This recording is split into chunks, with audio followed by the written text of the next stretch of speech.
안녕하세요. 성표법 1차 기본 강의 쪽지 시험 10회 간략 해설입니다. 절차 계속 신청 제도. 절차 계속 신청 제도는 참고로 특허법, 실용신학법, 디자인보호법 그리고 상표법 중에서 상표법에만 있는 유일한 제도입니다. 참고하시기 바랍니다. 글자 이상한데? 잠시만요. 펜 이상해. 펜이 이거 고장났나?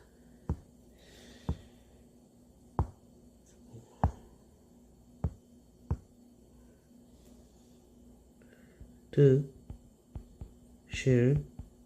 이상하네. 중에서 이제 상표만 있는 제도다. 절차 계속 신청 제도를 연장 제도, 그쵸? 의견 제출 통지서에 따른 기간이 2개월인데 그 연장 제도랑 다릅니다. 절차 계속 신청 제도는 상표법에만 있는 제도입니다. 자, 1번. 절차 계속 신청 제도를 활용해서 의견서를 제출하기 위해서는 출원인에게 의견서 제출 기간을 준수하지 못한 것에 대한 규칙 사유가 없어야 된다. 상관없습니다. 출원인에게 이렇게 불규칙 사유를 요하지 않습니다. 이상한데. 출원인에게 불규칙 사유가 있을 걸 요하지 않습니다. 출원인이 게을러서 기간을 준수하지 못했다 하더라도 그 기간의 만료일부터 2개월 내에 절차 계속 신청을 하고 그리고 2개월 내에 의견서를 제출할 수 있도록 되어 있죠.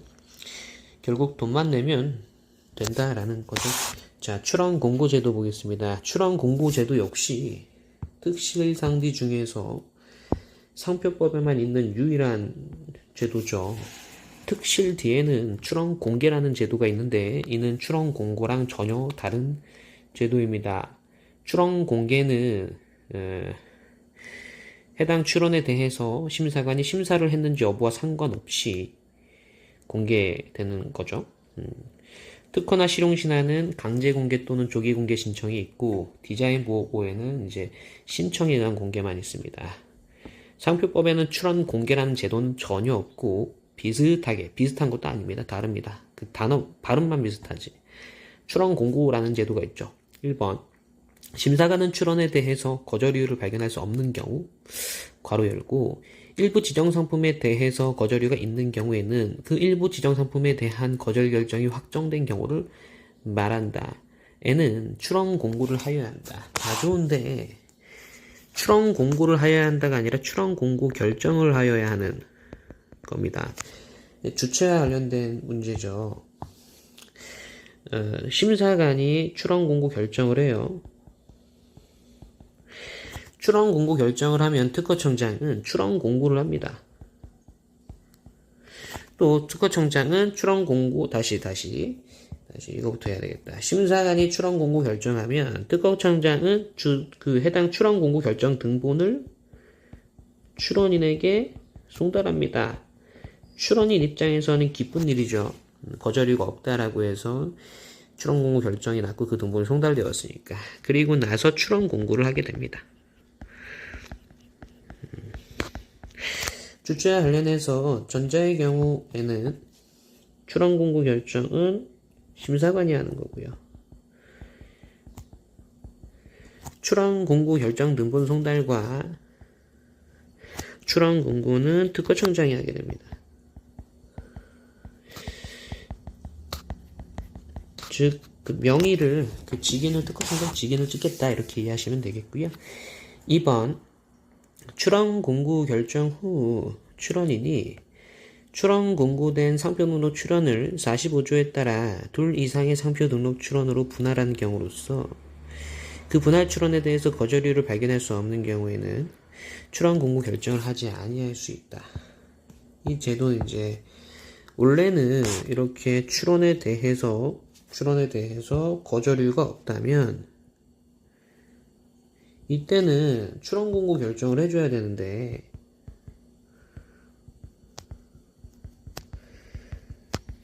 근데 출원 공고 결정에 예외가 두 가지가 있어요. 첫 번째가 분할 출원과 관련된 내용이고 두 번째가 116조에 따른 거절결정 불복 심판과 관련된 내용입니다. 이 두 번째는 3번 지문에 있고요.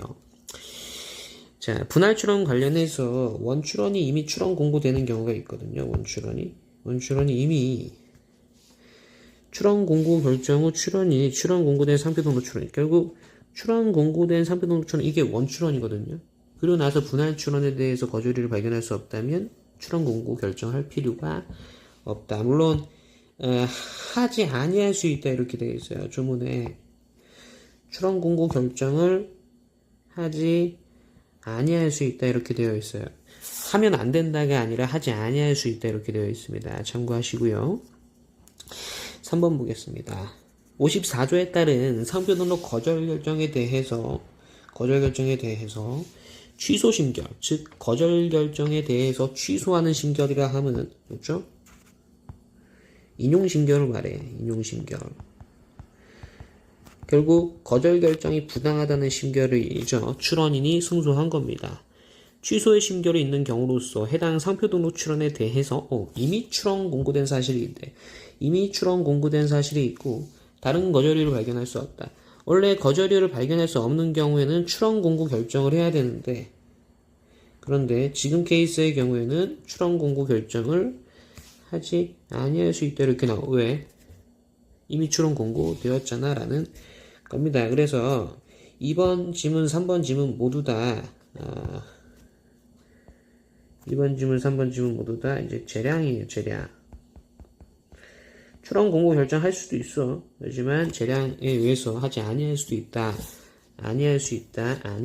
여러분 재량과 기속의 차이 아시죠? 수업 시간에 말씀드렸습니다. 기속이 아니고 재량사항이다 라고 다시 한번 간조를 드립니다. 제가 올해 강의의 경우는 특히 조문에 대해서 더 많이 말씀을 드리는 게 항상 말씀을 드리지만 이 조문이 이제 내년에 아주 좀 중요하겠다라고 말씀드렸죠. 산인공과 관련된 어떤 시끄러운 일들 때문에 그러합니다.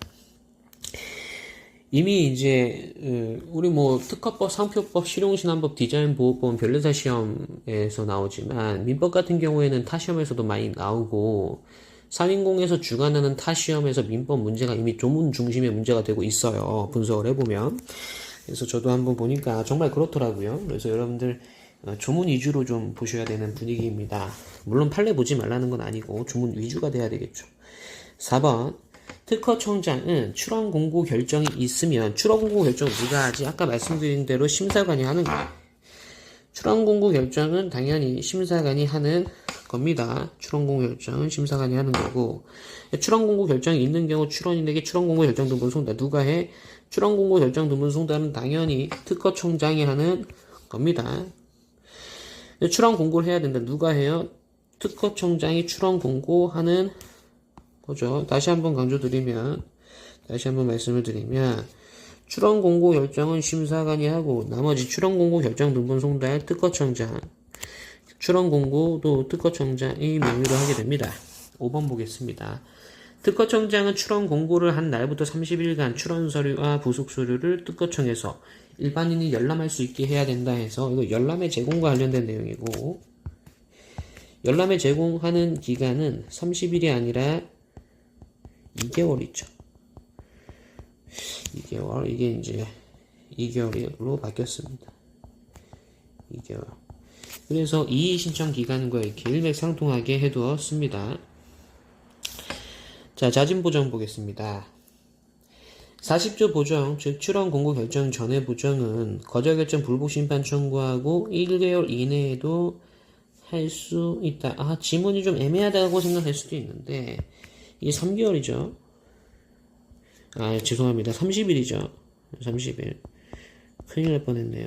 자, 여러분 거절 결정 불복 심판 청구 기간이 과거에는 거절 결정 등본 송달 받은 날부터 30일 이내에 심판을 청구할 수 있도록 했는데 개정법에는 거절 결정 불복 심판 청구 기간을 3개월로 늘려놨어요. 하지만 보정 기간은 여전히 거절결정 불복 심판 청구하고 나서 30일 이내 할 수 있는 거지.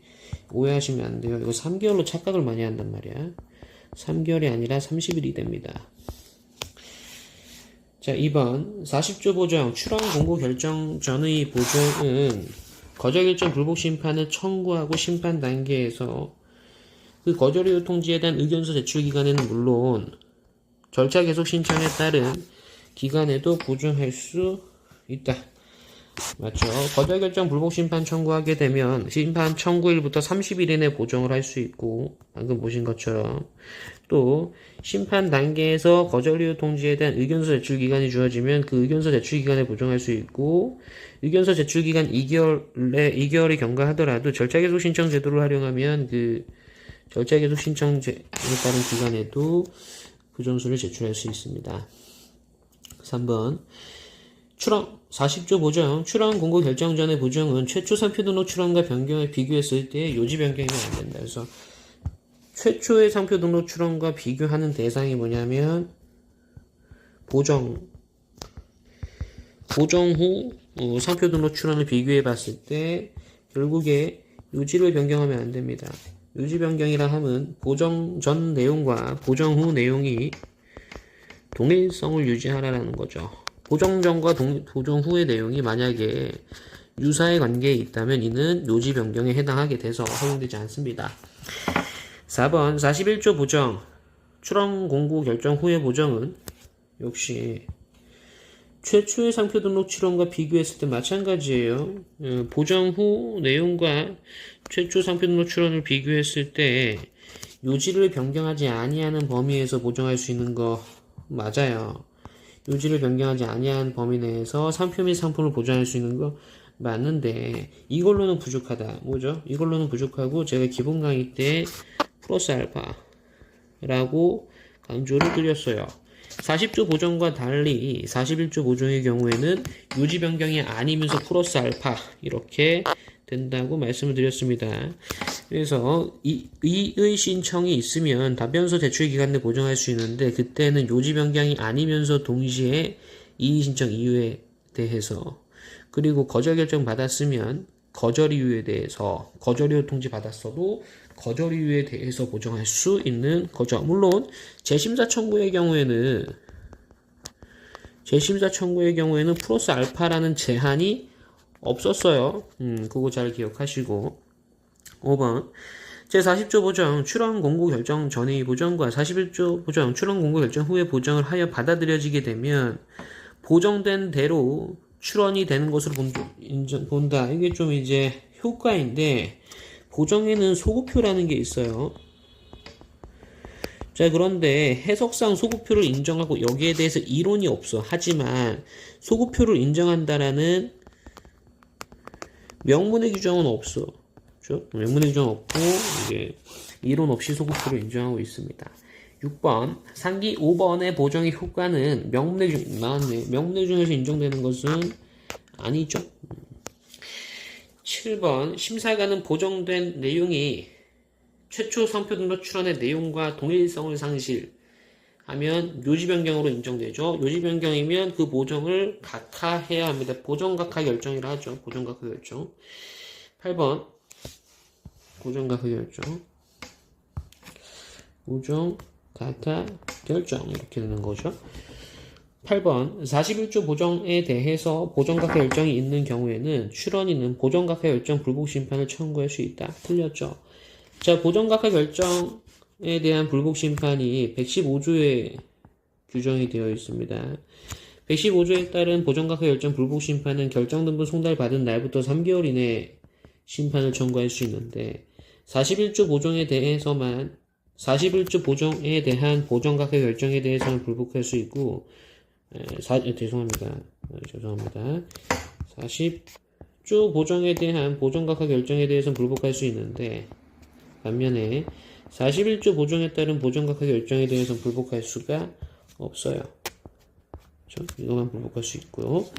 자, 9번 출원인이 보정각하 결정 불복 심판을 청구한 경우에는 심사관은 심판의 심결이 확정될 때까지 심사를 중지할 수 있다. 보각결정 불복 심판이 청구되었다면, 예를 들어서 보정서를 A로 냈는데, 출원을 A로 했는데, 출원인이 A-로 보정을 한 거예요. 보정서. 보정을 했는데 이것이 보정 각하된 거고, 여기에 대해서 지금 115조에 따라 보각결정 불복 심판을 청구했다라는 상황이야. 이렇다라면 출원된 내용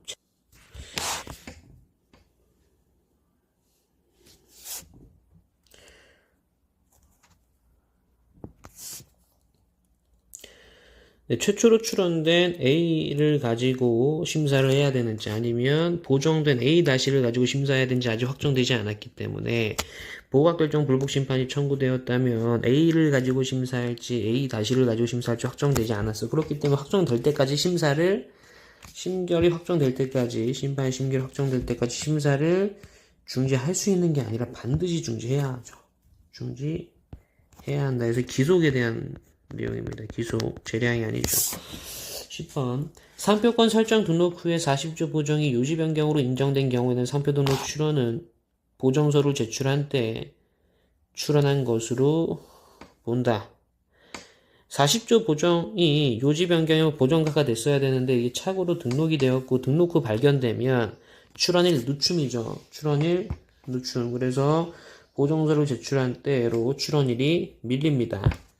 11번. 상표권 설정 등록 후에 출원 공고 결정 후 보정이 요지 변경인 것으로 인정되면 출원은 보정서를 제출한 때 출원한 것으로 보는 게 아니라 보정 전 출원이 등록된 것으로 봐주죠. 이때는 보정 전 출원이 등록이 된 것으로